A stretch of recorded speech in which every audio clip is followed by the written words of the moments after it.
the bottom line is our government has the biggest debt, or is the biggest debtor in the history of the world, and it's Yes. continuing to grow at a rapid pace, and it's an unstoppable pace. You can bring in Vivek and Elon and tell them to trim the fat. The truth of it is that you first have to address the government spending, not just the waste in their bloated beast that they are.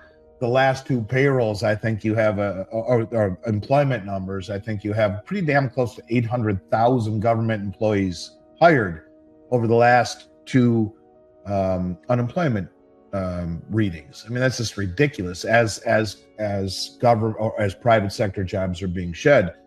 But you have to address government spending first and foremost, and efforts to reduce spending will be meaningless unless there's the political will, which ain't easy, to make the cuts in things like entitlements, welfare payments, national defense,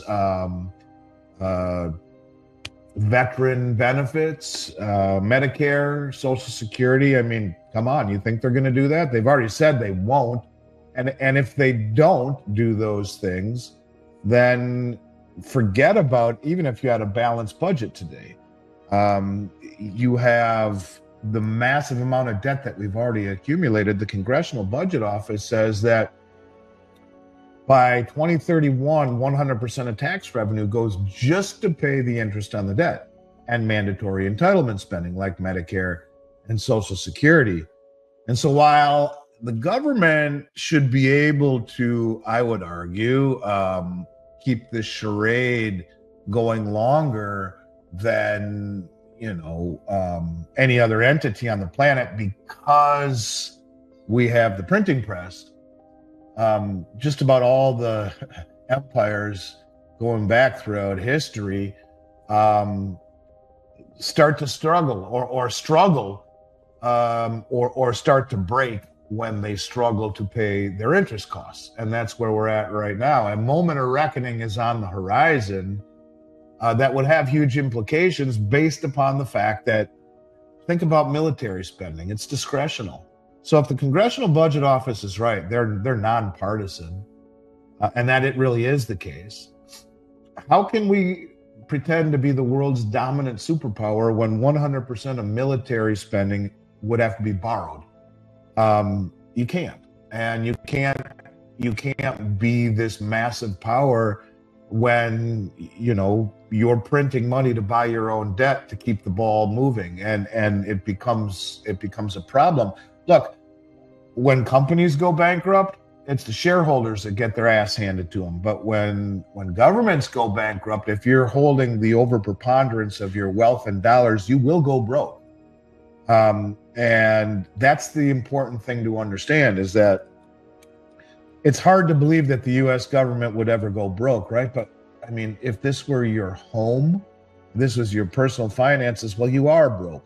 You have a $36 trillion debt. If you look at the United States government entity itself, it's got a 36, almost $37 trillion debt. It has 180 trillion in unfunded liabilities, Medicare, Medicaid, Social Security. Medicare Part B is 99 trillion, Medicare Part D, 22 trillion, Social Security, 77 trillion. And those numbers are probably higher than, I've been saying that for a while. They're probably higher. So you're talking almost 200 trillion in unfunded liabilities. A trillion seconds ago was 31,688 years ago. And an asset base of just over $5 trillion. That's it. The U.S. government, not the country, but the government has an asset base of just over 5 trillion, with the largest asset of our government being student debt. Google it. You'll throw up. 1.6, 1.7 trillion when Biden was talking about giving away or repaying or forgiving student debt. Yeah, a few billion. That's no big deal when it's 1.6 trillion. And they actually call it an asset. So we're broke, we're insolvent, we're at damn near, we're well near 130% debt to GDP, a few percent away from that. There's never been a country that's come back from that in history without either hyperinflating or defaulting. So yeah, these are very challenging times, for sure. And I guess I would just simply say anyone that would hold a 10-year treasury has to have their head examined. And that becomes a problem in an environment where just to keep the lights on, just to pay the interest on your credit card bill and to pay your doctor's bills and your mortgage, it takes every bit of tax revenue.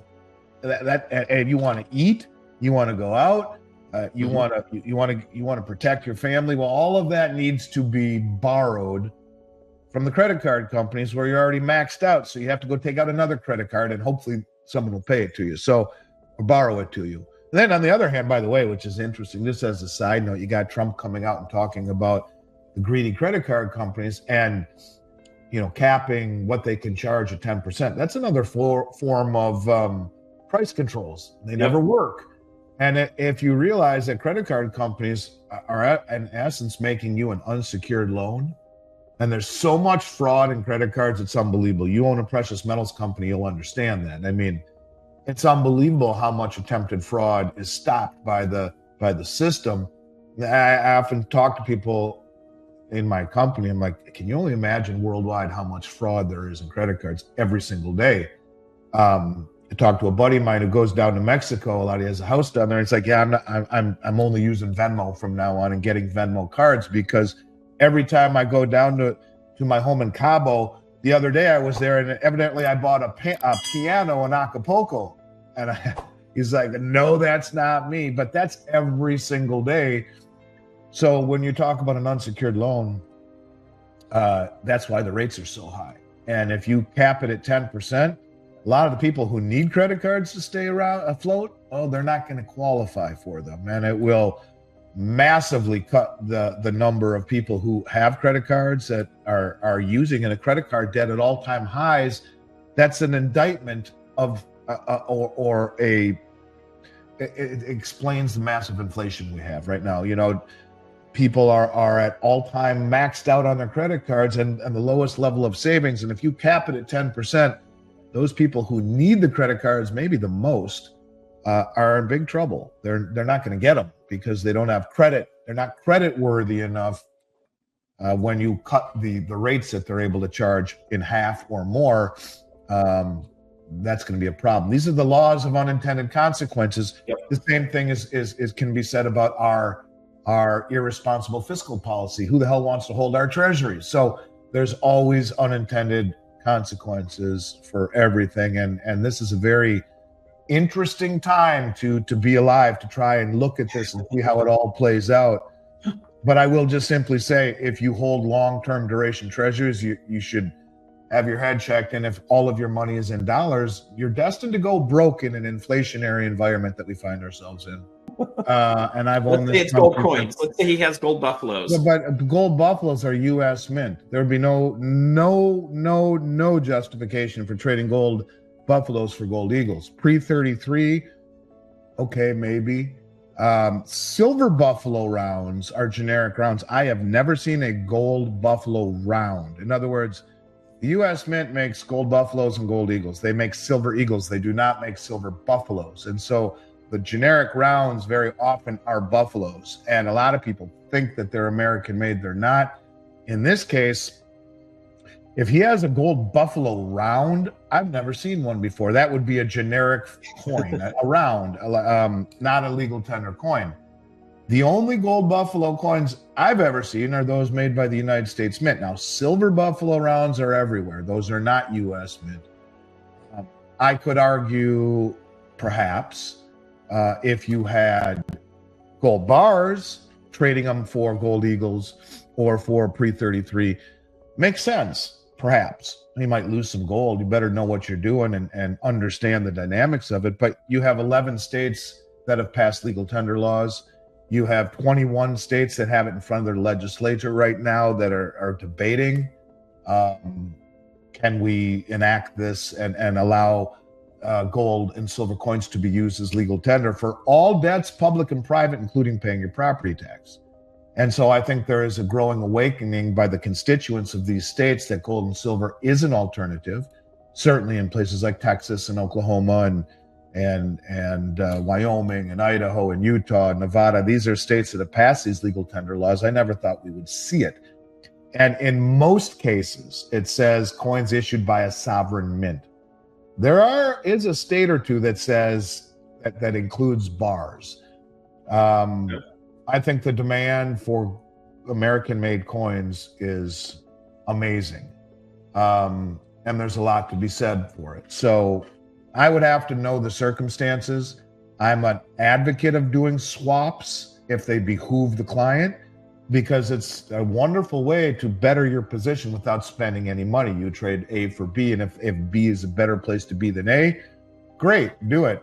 But not if it doesn't make sense. The US government faces a fiscal crisis with record debt, unsustainable spending, and inflation eroding the dollar's value. By 2031, all tax revenue could go toward debt interest and entitlements, leaving no room for essentials like defense. Gold and silver are emerging as alternatives, with some states passing legal tender laws. The financial reckoning is closer than ever. Now you know about this crisis. Don't miss the next video on how central banks are stockpiling gold and its global impact. Like, comment, and subscribe for more insights.